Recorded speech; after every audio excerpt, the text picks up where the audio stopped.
and on X, on, well, I don't know if we're on Facebook, but we're live. How are you? I am I'm wonderful. I love the snow. I love feeling like it's finally winter, and I like to know that people are burning lots of natural gas right now. Well, welcome to your show, Why Wells Fail, Lloyd Brown. This is where we talk about many of the cool things going on in your industry and how you guys are leading it. And today our topic is process predicts performance. And so this comes from a long, many years of experience. Let's talk about it. Well, I mean, the most important thing is the old saying, "What you measure, you can manage," right? And if let's just say that you're going to Dillard's and you're going to buy a suit off the rack, Dillard? and yeah, Sears, Dillard's Dillard's, okay. Dillard's off the rack. And you're gonna know your size, but it may fit you and it may not. Pants will probably be way too long.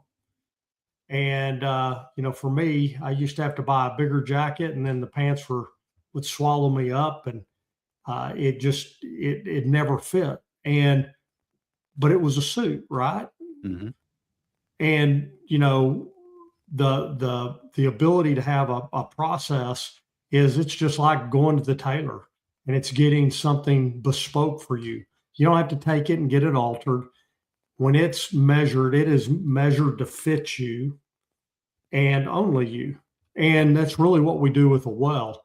And the measurements, when you go to a tailor, it comes back and they still have to make sure it fits. When you use our bespoke process, we're going to measure in the laboratory and predict what it's going to do when we get into the field. And as we do that, the prediction, we have key performance indicators both in the water and the hydrocarbon as it comes back, that are telling us, were we successful or not in our prediction? Did what we made for this well, is it bespoke, and does it fit that well? And if it doesn't, what do we do in the future to tailor it to get it better and better and better? And we've been in that process of continual improvement. And the industry as a whole, which I've been a part of a long time and have been guilty of this, I've waited for whenever a reservoir engineer would say, "Hey, we've met our peak type curve, and we're going to type curve this well and predict over time how much resource we're going to get out of it. And I'm going to give it to our financial folks, and they're going to put it on the balance sheet." And what we've learned is that was really a guess and a hope, because it was an arbitrary number of days. In so many days, we were doing it based on what was done in the past. In 2015, I was a big boy.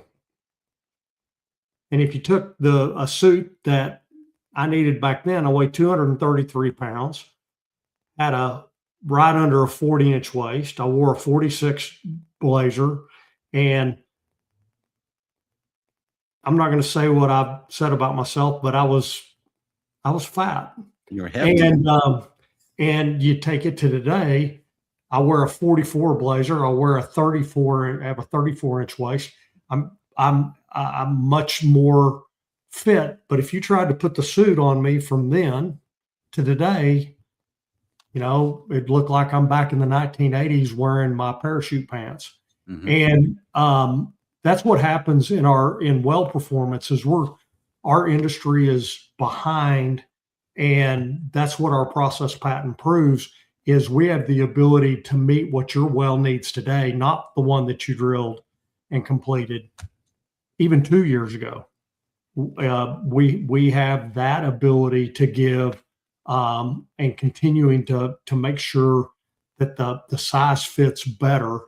I mean, we've owned the company, I guess it's 19, 20 months now. And what we've learned in the last 20 months is as much as we learned from 2013 till we bought the company back. And the rate of learning is, as like in all information, is gaining faster and faster and faster. And the reason we're able to do that is because we discovered a standard. And now we can measure to that standard or a constant in mathematics. And that's how you can do it. That's why process is predictable of performance. And our prediction metrics are getting better all the time. It's kind of like on watching the football games yesterday, and you have probability of winning. And as you get further down the game, that probability gets better and better. That's what we do with every well. So when you bring these wells in and you put them in front of the mirror and measure them for this bespoke process, right? Mm-hmm. Your process is predicts the performance. What does that look like? Walk us through that. Well, number one is you start with the anatomy of the well, the geology. And, every well's got to be drilled, and every well has drill cuttings. And so it starts with getting the drill cuttings, preferably along many of them, at least the number of samples along how many ever stages you're going to have in a well. So sometimes 55, sometimes 70, sometimes 30. But you want to have a good understanding of the complete well. You want to measure the shoulders, and you want to measure the waist, right? You want to, and everything in between, to get that bespoke understanding of what that wellbore looks like and what we need to mitigate and manage to make sure that the completion program fits from the top to the bottom of the well, or in this case, from the heel to the toe. And so that's the first thing. Second thing is to understand and get a sample of the water that is going to be used to frack the well, and understand how it reacts with the geology, and then walk through our methods and our protocols that give us the predictive science that help us predict, A, what type of quality of hydrocarbon this well has, B, what are the challenges to mitigate and to minimize to allow this well to produce the resource as it exists in the geology, making sure that we don't leave anything trapped behind, and then set the key performance metrics that we're going to measure when the well is fracked and it starts its process of flowing back those fluids along with the resource.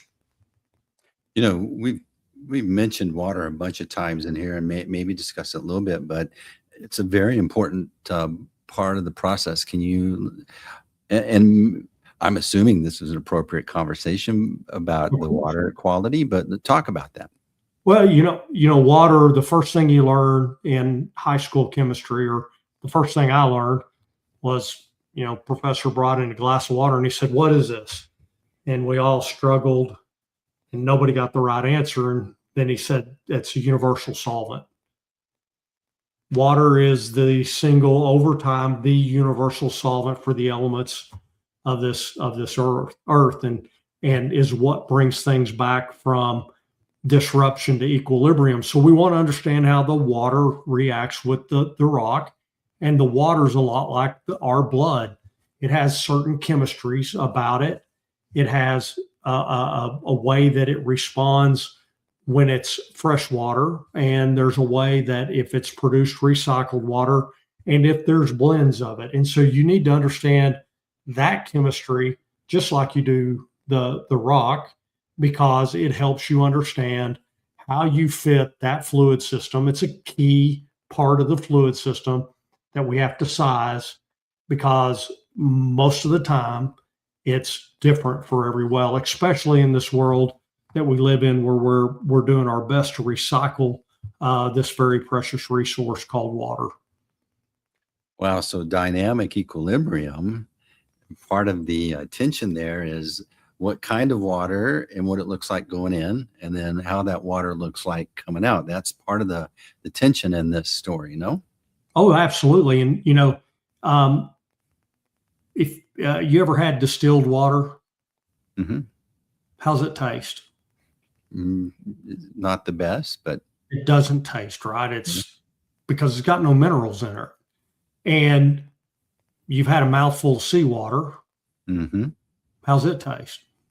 Yeah, I'd rather drink distilled water than seawater. That's right, because it's got all of these different minerals in it. Well, the balance is of what we're fracking with is somewhere between the two. And it can be a combination of the two. And, distilled water is the most corrosive of all waters. It has the ability to absorb CO2. Water loves to absorb CO2. And if you leave a glass of distilled water sitting on the table, it'll absorb CO2 in it, and it gets even more corrosive because there's nothing in there to buffer it. But as you add different minerals to that water, it's what is called a buffer, and it starts providing some buffering capacity. And there's a lot of complexity. There's a lot of reasons why it's really hard to take seawater and make it into drinking water, or like there's companies that are trying to take produced water and create agricultural quality water that you can irrigate with. And it's hard. And because the number one rule is water is the universal solvent. Well, if you understand that and you place that natural law into the law of disruption and the law of equilibrium, that's where the real science happens. And that is the key to being predictive of performance. And those are the things that we're continuing to learn every day in a continuous improvement process. So when you say this is a predictive process, what you're predicting is if we establish this dynamic equilibrium, we're going to produce superior carbon capture, right? We're going to bring that. Well, we're going to produce more of the resource that we're going after, hydrocarbon, natural gas, and crude oil. But we're also going to leave in place, we're not going to dissolute carbonate and make CO2. We're not going to dissolute pyrite and other sources of sulfur into hydrogen sulfide. And so keeping that stable in the geology as part of this dynamic equilibrium, we want to make sure that we have the mobility of the oil, of the hydrocarbon, but we're leaving CO2, H2S, the largest of the two acid gases that create greenhouse gases that we have to manage and mitigate if they're produced in the well. And by doing that, we actually create geological stability and allow the wells to produce more over time. Significantly more. Significantly more. In probably next week or the following week, I'm going to bring some show and tell with me. And this is a teaser, everybody. You need to watch next week. It's going to be a big week. We'll just bring it out there. We're going to be able to show the economic value and the impact of stabilizing the geology over time and what it looks like, and how, as an industry, we need to measure over a longer period of time that predicts the higher return on the resource that we provide. And it's irrefutable. Statistically, the number of samplings is very large, and the greater the N in statistics, the higher the probability of accuracy, correct? Correct. So then that's why this is such a valuable patented process as well. So you're going to bring show and tell. You're going to bring a picture of you and your suit you were talking about. Oh yeah. Well, actually, I'm going to show the tailored well. This is all about the well, Steve. This isn't about me. So if we, I'm just the person blessed that gets to communicate what we're doing. well, it's exciting what you're doing. It is, but it's, it ultimately, Steve, is our job is to help our clients be more successful every day and get a greater return on their investment. And our company will be blessed by doing that. And so we're going to show how we help our customers become more predictable of performance and more valuable over time. This is part of your protecting the reputation aspect of your culture. Oh, absolutely. I mean, So it's the say-do ratio, right? Say-do ratio? The say-do ratio. If you say and you do, and that ratio is of what you say and what you do matches, that's the most important thing. That's called integrity, right? Mm-hmm. And integrity means so many different things, but it means firmness and structure, and it means stability, and it means high character. There's so many things that are tied within that, and again, that's why process matters. If you're going to have a high say-do ratio, if you're going to be predictable of performance, you have to have a process to do that, and it's measured by here's what we said and here's what we promised, or here's what we promised and here's what we performed. They've got to match up.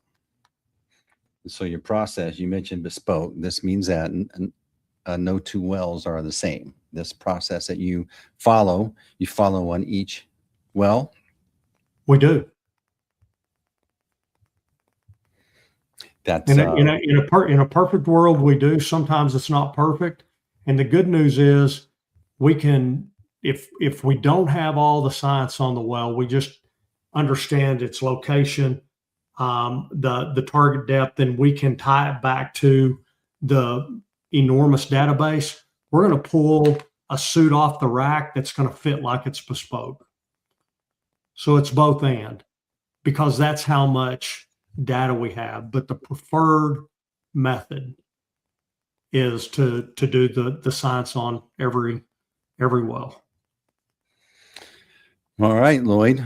This has been an excellent conversation. Is there, before we go and open up your well tailoring shop, any last thing you want to cover? Steve, I just, I'm grateful. It's amazing the number of folks on the multiple media platforms that are checking us out. And, I would love for feedback to come in if we're being redundant, or if we're not having clarity. I'd love to know about it. But ultimately I'm grateful by how many people are actually tuning in. Give my nephew Casey Burkhart a call out. He asked me at a wedding last weekend, "Hey, Lloyd, why do wells fail?" I didn't even know he was watching, and it was awesome. So Casey, if you hear this, you can I'm giving you a shout out. That's awesome. That's the cool thing about these conversations. You never know who's listening, and then all these opportunities show up from unexpected places.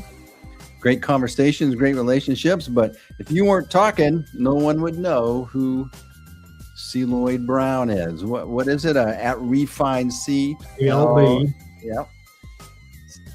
C. Lloyd. And Lloyd.Brown at refinecompletions.com. Or just hit us up at refinecompletions.com. And by the way, ladies and gentlemen, we have a brand new website just about to roll out. We're really proud of. I've done a lot of work with Steve and his team. So excited for everybody to see that as well. We're excited to go live, just like we're live here. We'll see everyone next week on another episode of Why Wells Fail. Good job, Lloyd. And that's a wrap.